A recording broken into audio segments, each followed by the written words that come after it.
والصلاة والسلام على رسول الله وعلى آله وصحبه أجمعين أما بعد السلام عليكم ورحمة الله وبركاته.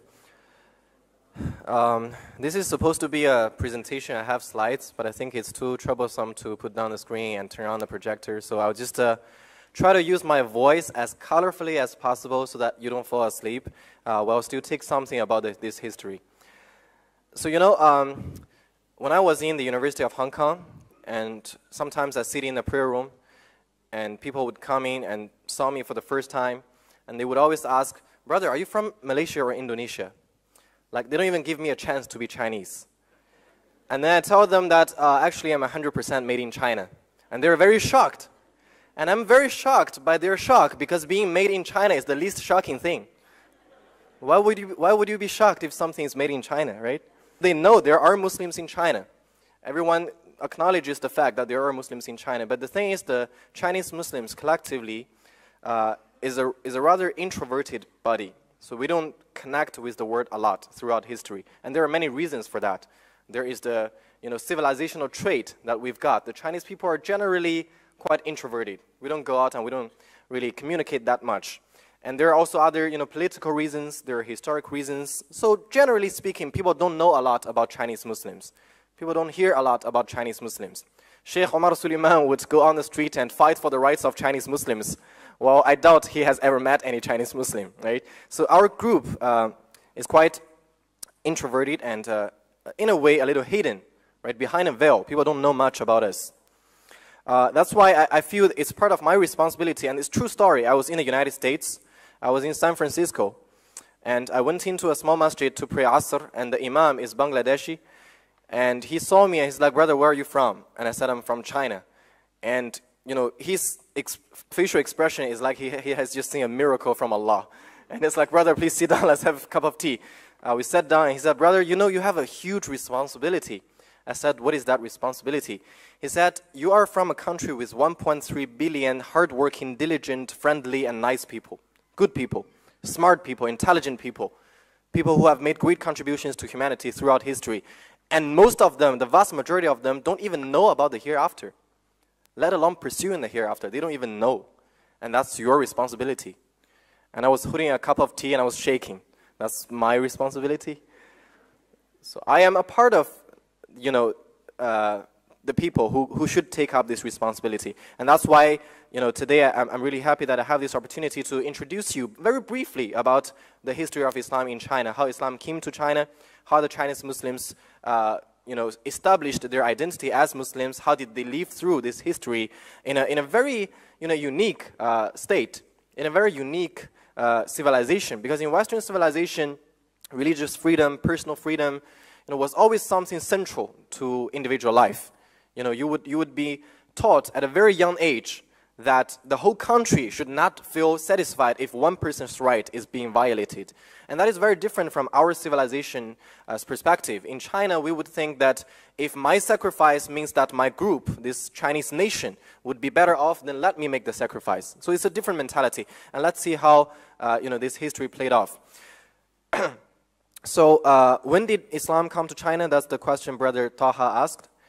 There are actually more than 10 different opinions on the exact time that Islam came to China.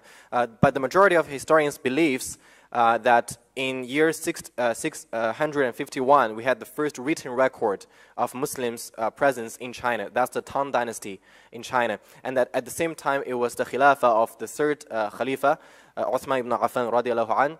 So at that time, after the conqueror, Umar ibn al-Khattab radiallahu anh, the Khilafah, the Islamic empire, was already very vast geographically. It has taken in a large part of the Roman Empire. It had taken in a large part of the Persian Empire. It had taken in North Africa and even into Europe. So it was a large Khilafah, and it just happens that at the same time in China, the Tang dynasty was a very prosperous dynasty. This was the second emperor of the Tang dynasty, and it was one of the prime time of Chinese economy and prosperity. So it was a very well-off society. Everyone was happy. It was peaceful. So naturally, you can think that two civilizations, both are very strong and both are very prosperous. Naturally, they would have more encounter and more communication with each other. So a lot of merchants from Central Asia and from the Middle East started coming to China for trade, for business. And according to some records, in this time, 651, that's more than 1,300 years ago, there were already hundreds or thousands of foreign merchants in the capital city of China, Chang'an, at the time, modern-day Xi'an, and most of them were Arab and Persian Muslims. So obviously, when they came to China, they also brought Islam with them, and they started showing a very unique identity, and the Chinese people called them foreign guests. Okay, foreign guests, they're from a different place, and they are our guests. So at this time, Islam was there, but it was clearly a foreign religion. It was something exotic. It was something that belongs to the big bearded man. It's something that belongs to these traders, these businessmen from far away. It's not something Chinese, right? And the Chinese people have a long cultural heritage of their own. Normally, Chinese people don't tend to take in foreign cultures. We feel happy and content with what we have. So they are just foreign guests. Now, after the Tang Dynasty, there was the Song Dynasty. So during the Song Dynasty, there were two major business roads. One is called the Silk Road, right? That's from the Middle East through Central Asia all the way to China, northwestern China. And in my hometown, which is in northwestern China, we still have a lot of sites that were used for, as the middle stations for this Silk Road. And there was also a sea road from, the south of the Arabic Peninsula all the way to Guangzhou. The city in southern part of China. And Guangzhou at that time, you can see, was a world business port. There were many foreigners coming to this port, and when they came, they settled down, they need to pray, they built a masjid. So the first masjid that was ever built in China was in Guangzhou.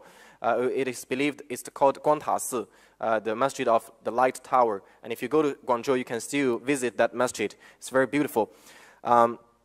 So at the in the Song Dynasty, when these foreign guests, what was once considered foreign, they started settling down.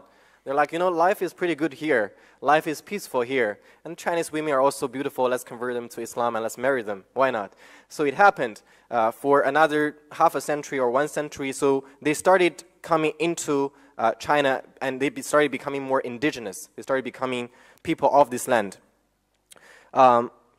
So you can say that in the Song Dynasty, Islam is already starting to become something that is Chinese, that is accepted by Chinese. In 1206, year 1206, Genghis Khan united Mongolia and then went on to Russia, what we know as Russia now, and all the way to Central Asia and even Middle East. So he conquered a vast land, right? A huge kingdom, and many of the conquered land belonged to Muslims before. In year 1258, remember this year, for the world would never be the same after this year. Well, the world would never be the same after any year. But this year was particularly special because the Abbasid Khilafah was destroyed by Genghis Khan. At then, it was the center of knowledge and studies. Baghdad was totally sacked, totally destroyed. Libraries were burned down. People were killed. And then eventually, even the whole of China in 1276 was conquered by Genghis Khan and the Mongols as well. And it's the new dynasty, the Yuan dynasty. So remember, before the Yuan dynasty, the Muslims were considered more or less, marginalized. They are outsiders. They are, on the peripheral area of China. But during the Yuan dynasty, first of all, the ruling race is not Han Chinese anymore. The ruling race is Mongols. And when they came into China and they started this government, obviously they had to, maintain their rule. So they took a lot of Muslims from Central Asia and Arab world to China to establish, industry and economy and all kinds of things. So many Muslims started coming in, artists, partisans, and scholars. And once they came, they started having more communication with the Chinese people, and they actually raised their social status a lot. So at this time, there were already, in the Yuan dynasty, and the Yuan dynasty only lasted for about maybe 200 years, slightly more than 200 years. But there were, in total, 22 provincial level governors that were Muslims. And obviously, when you have leaders, when you have people in the government that are representing Muslims, then the status of Islam raised a lot in China. It became an official language, an official religion, a recognized religion. And even, subhanAllah, you wouldn't believe this, in the Yuan dynasty, there was one governmental department called the Department of Qadi, Hadith, Department of Qadi. And Qadi is the Arabic word for judge. Okay, Qadi is somebody who would rule and give a legal decision based on Sharia. So we had a department called the Department of Qadi because the government basically said, okay, you Muslims, you deal with your issues with your law. You don't have to conform to our law. You use your own sharia to decide what is best for you. So that was the freedom, you can say, and the tolerance during the Yuan dynasty. So there was a Chinese saying which says that 袁时回会遍天下. So during Yuan dynasty, Muslims are all over the world. Although the Chinese people thought China was world. So actually Chinese people, Muslims were all over China. But we have this saying that Muslims were all over the world during the Yuan dynasty. And when it came to Ming dynasty, we're getting close to modern time. During the Ming dynasty, the situation changed dramatically because it's a regime, again, established by Han Chinese, the majority of indigenous local Chinese people. And this dynasty, the emperors were not tolerant of foreign ideas and philosophies as those of Yuan dynasty. So they started restricting other, ideas. They started, defending more of the local religions and local thoughts, and others are considered unorthodox. So Confucianism, Taoism, these local thoughts are being put to a superior position, and Islam and even Christianity started coming in as well, are considered unorthodox and unwelcome and restrained. There was a crisis for knowledge because people started losing contact with their religious identity. They started being assimilated into the Han culture or the local Chinese culture. So one of the Dr. Ma Jianming, who did his PhD in International Islamic University of Malaysia, he said something quite interesting. He said if Yuan dynasty was the time that Muslims assimilated Mongols, a lot of Mongol soldiers, when they conquered Muslims, they converted to Islam because they saw the sabr. They saw the faith in these people, and they saw the discipline of these people. They saw the kind of mercy and kindness that these people who lost in battle, but they still had this courage, they still had these qualities. Many Mongol soldiers converted to Islam and became Muslims. So Yuan dynasty was the time that Muslims assimilated Mongols, but Ming dynasty was the time when the Han, the local Chinese people, assimilated Muslims. And this was the time when Chinese Muslims would become more and more Chinese. This is something really special about Chinese Muslims.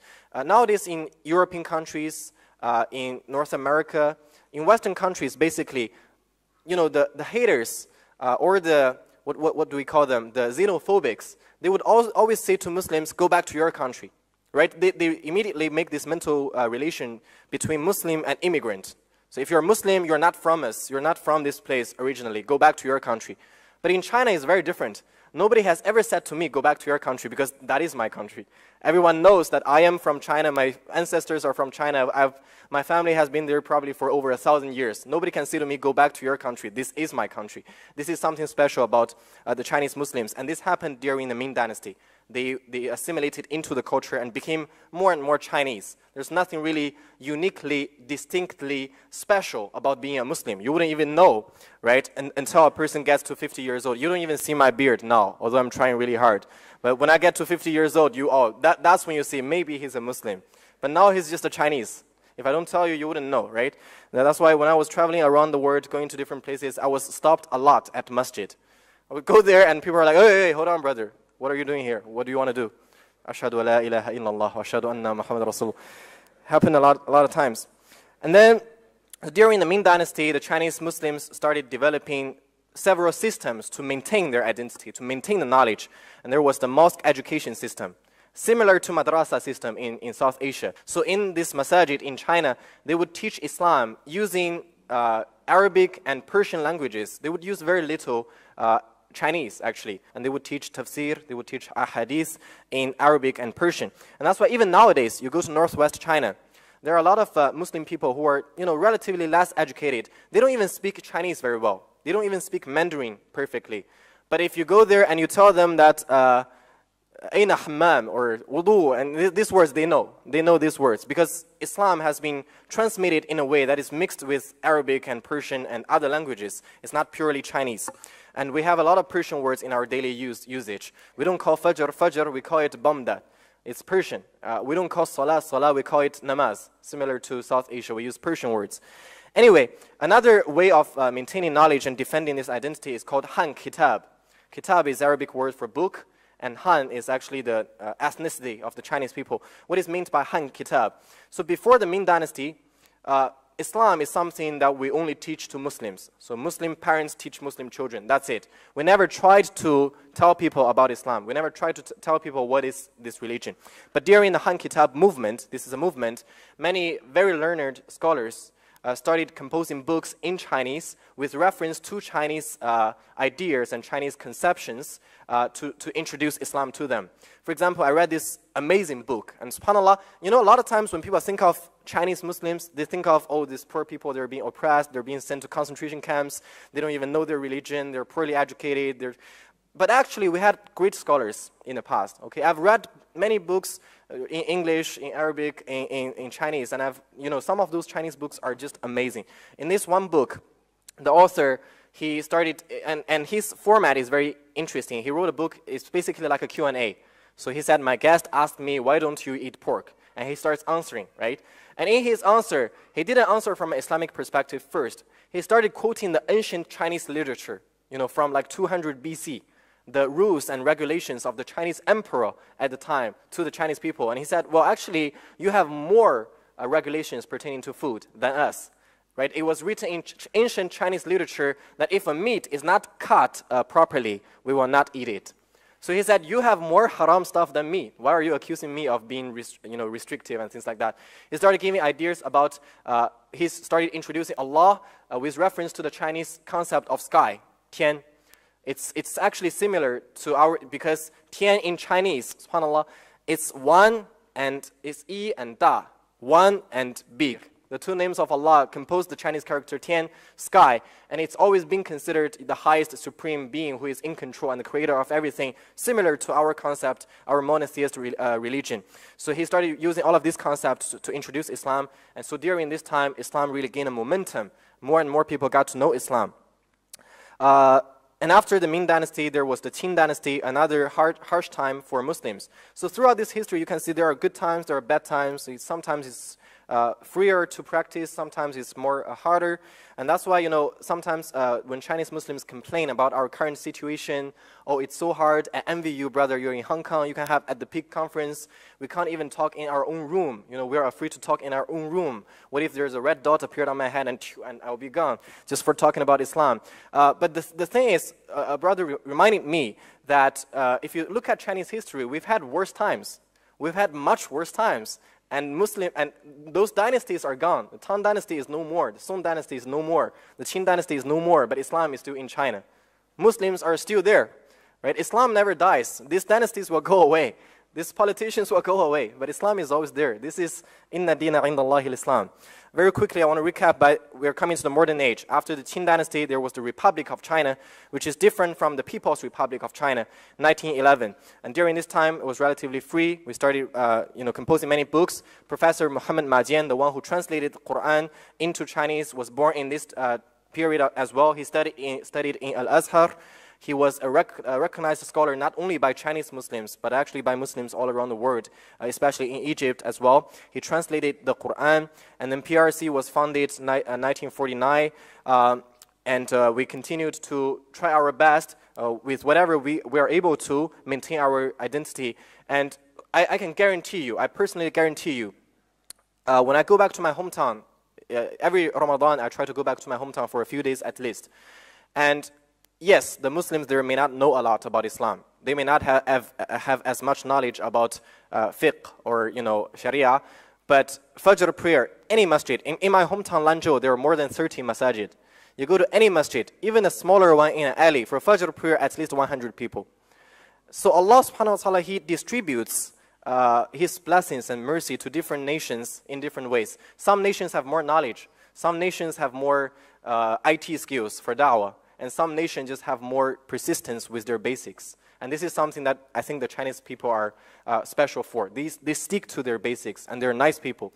So I want to change this perception that, oh, the Chinese Muslims are just poor, oppressed, poor people. No, we have had scholars. We have had shining stars. We have made great contributions to Islam. The earliest Hajj from China to Mecca was before year 1000. in the 10th century, in the 9th century, they were already going for Hajj. After they had to travel for 3 months or 6 months, half a year.